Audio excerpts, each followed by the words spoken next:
नमस्कार दोस्तों, मैं महेंद्र कुमार साहू यूट्यूब के ऑनलाइन प्लेटफॉर्म में आप सबका स्वागत करता हूं।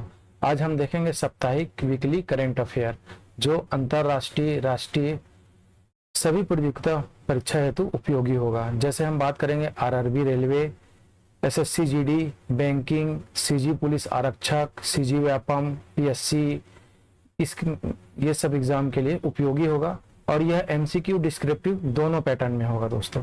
तो चलिए दोस्तों हम लोग क्वेश्चन की ओर बढ़ते हैं। क्वेश्चन की ओर बढ़ने से पहले दोस्तों यदि आप चैनल पे नए हैं तो हमारे चैनल को सब्सक्राइब करके वीडियो को लाइक एवं अपने दोस्तों को अधिक से अधिक शेयर कीजिएगा। तो चलिए बात क्वेश्चन नंबर 1 में आते हैं। तो इसमें देखेंगे हाल ही में सरकार ने पहले स्वदेशी निर्मित बुलेट ट्रेन के डिजाइन व निर्माण के लिए किसके साथ अनुबंध किया है। तो बात सबसे पहले बता दूं दोस्तों कि हमारे देश में बुलेट ट्रेन 2026 के अंत तक के लॉन्च हो जाएगा, जिसकी स्पीड हम बात करेंगे तो परिचालन गति का आपका लगभग 250 किलोमीटर के आसपास रहेगा घंटा, और इसका परीक्षण करेंगे उस समय 280 किलोमीटर की घंटा की रहना चाहिए। और यहीं पे हम बात करेंगे तो ये कौन है आपका BEML, इसका फुल फॉर्म होता है भारत अर्थ मूवर्स लिमिटेड, है ना, भारत अर्थ मूवर्स लिमिटेड। इसकी स्थापना की बात करेंगे तो 1964 में हुआ था और यह रक्षा मंत्रालय भारत सरकार के तहत एक सार्वजनिक क्षेत्र की कंपनी है और इसका मुख्यालय कहाँ पे है, बेंगलुरु कर्नाटक में स्थित है। और इसी बेंगलुरु में ही आपका क्या होगा, इसका निर्माण किया जाएगा, डिजाइन और निर्माण। और इसका मुख्य व्यवसाय की बात करेंगे किसका, भारत अर्थ मूवर्स लिमिटेड का, तो रेलवे का कोच बनाना और घटक निर्माण और खनन उपकरण, रक्षा उपकरण, ये सब इसका कार्य है। तो चलिए दोस्तों, तो इसका आंसर क्या हो जाएगा, अगर स्वदेशी निर्मित बुलेट ट्रेन डिजाइन का निर्माण किसके साथ अनुबंध हुआ है, भारत सरकार का, तो आपका भारत अर्थ मूवर्स लिमिटेड ऑप्शन 1 में जाएंगे और ये 2026 तक के लॉन्च किया जाएगा। तो चलिए नेक्स्ट क्वेश्चन की ओर आगे बढ़ते हैं हम लोग। देखते क्वेश्चन नंबर 2। हाल ही में मुख्य न्यायाधीश DY चंद्रचूड़ ने सुप्रीम कोर्ट के न्याय की मूर्ति या न्याय की देवी में परिवर्तन किया, जो निम्न में से कौन सी कथन असत्य है। यहाँ पे हम बात करेंगे असत्य कौन है। तराजू के स्थान पर संविधान का बुक, तराजू के स्थान पर संविधान का बुक नहीं, बिल्कुल नहीं। ये अगर बात करेंगे तो यहाँ ये देखिए तलवार है ये, तो यहाँ पे तलवार के स्थान पे जो आपका लेफ्ट हैंड में क्या है, आपका संविधान का बुक पकड़ाया गया है। ये आपका क्या है, संविधान का बुक है, संविधान का बुक किसके स्थान पर है, तलवार के स्थान पे। और दोनों में ये बताना चाह रहे थे कि मतलब आपका मुख्य न्यायाधीश हमारा कि तलवार जो होता है ये क्या होता है, शक्ति और बल का प्रयोग होता है, अर्थात हमारे यहाँ न्याय में जो होता है शक्ति और बल के अनुसार नहीं होता, संविधान के अनुसार होता है। संविधान के अनुसार अर्थात कानून और नियमों के अनुसार होता है। तो उसके बाद फिर हम बात करेंगे नेक्स्ट पॉइंट क्या है, तलवार के स्थान पर संविधान का बुक, हाँ ये बिल्कुल सही है और ये आपका गलत होगा, है ना। और आंखों में बंधी काली पट्टी को हटाया गया, बिल्कुल सही है ये भी। यहाँ पे देखेंगे दोस्तों, पुराना जो मूर्ति है यहाँ पे क्या है, आंखों में पट्टी बंधा गया और यहाँ से हटा दिया गया है ना। नया जो है हटाने का उद्देश्य ये है कि कानून अंधा नहीं है, अर्थात हम यहाँ पे देखेंगे कि ये संदेश देना चाह रहे हैं कि कानून जो है सभी के लिए समान है ना, सबके लिए। तो यहीं पे बताया, जैसे प्रतिमा का संदेश यह है कि कानून अंधा नहीं है और हर कोई इसके सामने समान है, ठीक है। नेक्स्ट बात देखेंगे तो तराजू को हटाया गया है, बिल्कुल गलत है दोस्तों। देखिए यहाँ पे भी तराजू है और यहाँ पे भी तराजू है, तो तराजू को हटाया नहीं गया है। तो इसके अनुसार हम किस में जाएंगे, आंसर 2 और 3, 2 और 3 किस में है, बी में है, तो आंसर हमारा बी हो जाएगा। तो यहाँ पे देखेंगे संविधान के भाग 5 में अनुच्छेद आर्टिकल 124 से 147 तक सर्वोच्च न्यायालय से संबंधित प्रावधानों का विवरण दिया गया है। कहाँ पे आपका है ना, संविधान, इसमें न्यायपालिका का। तो चलिए नेक्स्ट क्वेश्चन की ओर आगे बढ़ते हैं। Question number 3। हाल ही में भारत की अंतर्निहित शक्तियों और निवेश और निर्यात को प्रोत्साहन करने के लिए एक मजबूत नीति के तहत कपड़ा क्षेत्र में 350 बिलियन अमेरिकी डॉलर तक कब तक बढ़ाने की उम्मीद है या कब तक बढ़ने की उम्मीद है। तो यहाँ पे हम बात करेंगे दोस्तों 2030 तक, ये आपका फैक्चुअल क्वेश्चन है। यहाँ पे क्या हुआ है, अगस्त 2024 के तहत व्यापार के डाटा के अनुसार हम बात करेंगे तो सभी कपड़ों के निर्यात में 11% की वार्षिक वृद्धि हुई है और यह एक उज्जवल भविष्य की संकेत है। और इसी के तहत हम बात करेंगे तो 2030 तक 350 बिलियन अमेरिकी डॉलर तक बढ़ाने का उम्मीद है। तो इसके अनुसार हमारा क्या हो जाएगा, 2030। चलिए क्वेश्चन नंबर 4 में आते हैं दोस्तों। हाल ही में किस तिथि को केंद्रीय कृषि मंत्रालय ने राष्ट्रीय महिला, इसको याद रखना दोस्तों, राष्ट्रीय महिला किसान दिवस के रूप में मनाया गया। तो याद रखना दोस्तों, ये 2016 से कृषि मंत्रालय ने क्या किया, घोषणा किया है 2016 में कि प्रत्येक वर्ष 15 अक्टूबर को क्या करेंगे, राष्ट्रीय महिला किसान दिवस के रूप में मनाएंगे। तो इसके अनुसार इसका आंसर क्या हो जाएगा, सी 15 अक्टूबर। ठीक है, चलिए नेक्स्ट क्वेश्चन की ओर आगे बढ़ते दोस्तों। क्वेश्चन नंबर 5, हाल ही में किसे, यहाँ पे थोड़ा सा ठीक कर लेना क्वेश्चन, किसे भारत का दूसरा सबसे बड़ा या बड़े तितली विविधता के रूप में मान्यता प्रदान किया गया है। तो मैं बता दूं दोस्तों, अभी अगर हम बात करेंगे तो भारत का सबसे बड़ा तितली विविधता के क्षेत्र में बात करेंगे तो अरुणाचल प्रदेश का कहाँ पे, नामदफा राष्ट्रीय उद्यान है। और इसके बाद दूसरे नंबर पे काजीरंगा को, जो आपका आंसर क्या हो जाएगा, बी हमारा, है ना। काजीरंगा में 446 तितली के प्रजातियों का घर है।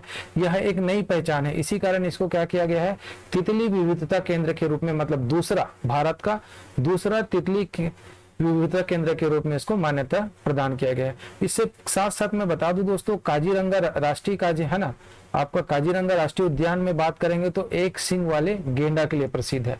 और ये एक सींग वाला गेंडा की बात करेंगे तो विश्व में एक सींग में वाले गेंडा जो दुनिया भर में जो पाया जाता है विश्व में, उसका 2/3 आबादी हमारे यहाँ पाया जाता है, अर्थात भारत में पाया जाता है। और यहाँ पे काजीरंगा राष्ट्रीय उद्यान भी बात करेंगे तो यहाँ एक सींग वाले गेंडे के लिए भी प्रसिद्ध है। और इसके साथ अगर देखेंगे तो वर्तमान में क्या किया गया है, तितली विविधता केंद्र के रूप में मान्यता प्रदान किया गया है। तो ये है, तो चलिए थोड़ा सा देख लेते हैं कि आपका काजीरंगा राष्ट्रीय उद्यान को राष्ट्रीय उद्यान कब घोषित किया गया। तो 1974 में इसको राष्ट्रीय उद्यान के रूप में घोषित किया गया। और ये कहाँ है, तो असम के गोलाघाट और नागांव जिले में स्थित है। तो चलिए दोस्तों आगे बढ़ते हैं क्वेश्चन नंबर 6 की ओर। तो देखते हैं क्वेश्चन नंबर 6 में, हाल ही में किस देश ने राष्ट्रपति, है ना, किस देश के, अच्छा यहाँ पे नहीं आएगा, किस देश के राष्ट्रपति द्रौपदी मुर्मू को मानद डॉक्टरेट, है ना, मानद डॉक्टरेट की उपाधि से सम्मानित किया गया है। तो इसको ये ऑप्शन क्या होगा, अल्जीरिया। ठीक, तो देखते हैं दोस्तों, अभी हाल ही में अगर बात करेंगे तो हमारे यहाँ के मतलब राष्ट्रपति प्रेसिडेंट द्रौपदी मुर्मू ने 13 से 19 अक्टूबर 2024 तक अफ्रीका के देशों में अल्जीरिया, मोरिटानिया, मलावी के क्षेत्र में 3 देशों में क्या किया है, दौरा किया है। और इस दौरे के दौरान आप बात करेंगे तो अल्जीरिया के राष्ट्रपति ने 15 नवंबर को, कब, 15 नवंबर को 2024 को, है ना, विज्ञान में मानद डॉक्टरेट की उपाधि से हमारे यहाँ के राष्ट्रपति श्रीमती द्रौपदी मुर्मू को सम्मानित किया गया है। तो चलिए दोस्तों आगे बढ़ते हैं, क्वेश्चन नंबर 7 में आते हैं। तो क्वेश्चन नंबर 7 में, हाल ही में चर्चित चागोस द्वीप समूह कहाँ स्थित है। तो चलिए दोस्तों इसको समझने से पहले यहाँ पे देख लेते हैं कि ये वाला क्षेत्र आपका क्या कहलाता है, चागोस द्वीप समूह। और ये कहाँ पे है, हिंद महासागर, ये वाला क्षेत्र आपका हिंद महासागर के एरिया है ना। तो ये इसके अनुसार आंसर क्या हो जाएगा, हिंद महासागर। क्यों चर्चित था दोस्तों, तो ये 2 देशों के बीच में किसके किसके बात करेंगे तो हम लोग ब्रिटेन और मॉरिशस के बीच में विवाद चल रहा था। और इस विवाद को सुलझाने के लिए किसके मतलब पक्ष में बात करेंगे तो, है ना, भारत ने यहाँ पे आया था, मध्यस्थता किया था, मध्यस्थता की भूमिका निभाया था। और बताया कि मतलब ये 2 देशों के बीच में कौन, ब्रिटेन और मॉरिशस के बीच में दावा था कि ये हमारा है ना। तो यहाँ पे भारत ने प्रबल रूप से किसका मतलब मॉरिशस के सपोर्ट में किया था। और आज, है ना, बातचीत के बाद क्या हुआ कि इसको ब्रिटेन ने मॉरिशस को सौंपने के लिए मंजूर हो गया। और इसकी घोषणा कब करता है, 3 अक्टूबर को घोषणा करता है। तो चलिए देखते हैं यहाँ पे क्या है। तो याद रखना दोस्तों, ये जो आपका चागोस द्वीप समूह है, इसमें लगभग आपका कितने 60 द्वीपों का समूह है ना।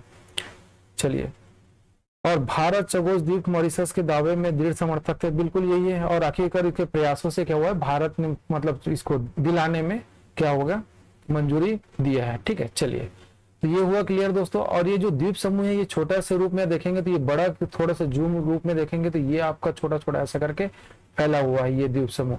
और ये कहाँ पे है आपका, हिंद महासागर में। तो चलिए नेक्स्ट क्वेश्चन की ओर बढ़ते हैं दोस्तों। क्वेश्चन नंबर 8 देखते हैं। हाल ही में 5वें राष्ट्रीय जल पुरस्कार के तहत सर्वश्रेष्ठ जल पुरस्कार किसे प्रदान किया जाएगा, है ना। मतलब देखेंगे तो ये कब प्रदान, 2023 2023 का 22 अक्टूबर 2024 को नई दिल्ली के विज्ञान भवन में प्रदान किया जाएगा। हाँ, और इसका मुख्य अतिथि कौन होगा? श्रीमती द्रौपदी मुर्मू मुख्य अतिथि के रूप में होंगे यहाँ पे। तो दोस्तों हम बात करेंगे कि 9 श्रेणियों में 38 विजेताओं को मतलब क्या दिया जाता है, इसमें पुरस्कार दिया जाता है।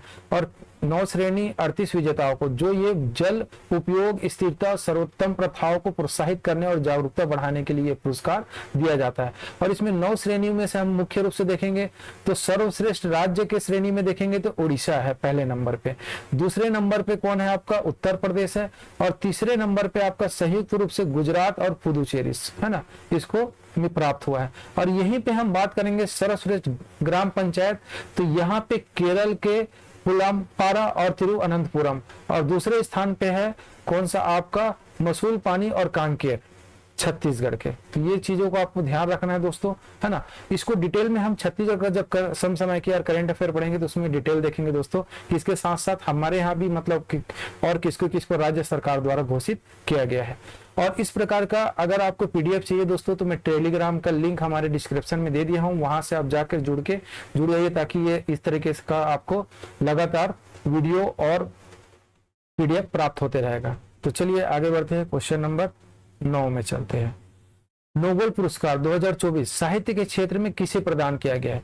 तो साहित्य के क्षेत्र में कोरिया के हांगकांग को प्रदान किया गया है। ठीक है, इसको आपको ध्यान रखना है। नोबेल पुरस्कार क्या होता है? विश्व का सर्वोच्च पुरस्कार है जो प्रतिवर्ष 6 अलग अलग क्षेत्रों में उत्कृष्ट योगदान के लिए प्रदान किया जाता है। जैसे हम देखेंगे आगे कौन कौन सा क्षेत्र है। जैसे आर्थिक क्षेत्र में हम बात करेंगे तो डरोन, साइमन, जेम्स, ये तीनों को संयुक्त रूप से दिया गया है। और ये कहाँ के हैं? यूएसए के हैं दोस्तों, ध्यान रखना ये तीनों। और किस लिए? संस्थान कैसे बनते हैं और समृद्धि को कैसे प्रभावित करते हैं, इसके अध्ययन के लिए इसको प्रदान किया गया है। हांगकांग के साहित्य के बारे में बात करेंगे तो उन्होंने गहन काव्यात्मक गद्य की पहचान जो ऐतिहासिक आघातों और संबोधित करती है, मानव जीवन की नाजुकता को उजागर करती है दोस्तों, इसलिए इसको प्रदान किया गया है। और शांति का नोबेल पुरस्कार बात करेंगे तो जापानी संगठन निहोन हिंडन-क्यो को दिया गया है ना। ये जो संस्था है दोस्तों, ये परमाणु हथियारों के खिलाफ पूरे विश्व में मुहिम चलाया है। और संगठन की मानना है कि दुनिया में परमाणु हथियारों का उपयोग कभी भी इस्तेमाल नहीं किया जाना चाहिए। और इसी शांति संदेश के कारण इन्हें शांति का नोबेल पुरस्कार प्रदान किया गया है। तो चलिए 3 क्षेत्र और कौन कौन सा है देखते हैं हम लोग। तो 3 क्षेत्र और कौन कौन सा है आपका देखेंगे तो रसायन विज्ञान, यहाँ पे डेमिज और जॉन एम जम्पर को दिया गया है। डेविस बेकर को अगर बात करेंगे तो कम्युनिकेशन प्रोटीन डिजाइन में उनके अभिनय कार्य के लिए दिया गया है। और यहीं पे अगर 2 लोगों को डेमिस और जॉन एम जम्पर को के बारे में बात करेंगे तो उनकी अद्भुत AI आधारित प्रोटीन संरचना के भविष्यवाणी के लिए दिया गया है।